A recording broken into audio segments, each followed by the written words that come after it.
Hello বন্ধুরা, কেমন আছো সবাই? আশা করছি সবাই ভালো আছো।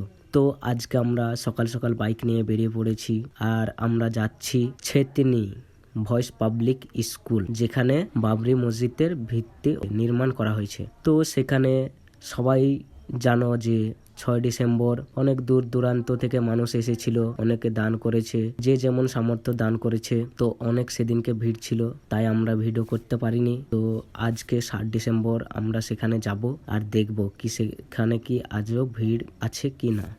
তো বন্ধুরা, আমরা বাবরি মসজিদের স্থানে পৌঁছে গেছি। তো দেখতেই পাচ্ছ আজকেও অনেক মানুষের ভিড় জমা হয়েছে। আর আমরা একটু আগে যেতে এখানে শুনলাম নাকি হুমায়ুন কবির সাহেবও এখানে উপস্থিত রয়েছে। তো আমরা বেশি দেরি না করে নিচে চলে গেলাম দেখার জন্য। ওই যে বন্ধুরা, ওই নিচে দেখতে পাচ্ছ অনেক ভিড়, ওখানেই হুমায়ুন কবির সাহেব রয়েছে। তো আজকের ভিডিওটা এই পর্যন্তই ছিল, বাকিটা পার্ট 2 আসবে, সেখানেই তোমরা সবকিছু দেখতে পাবে।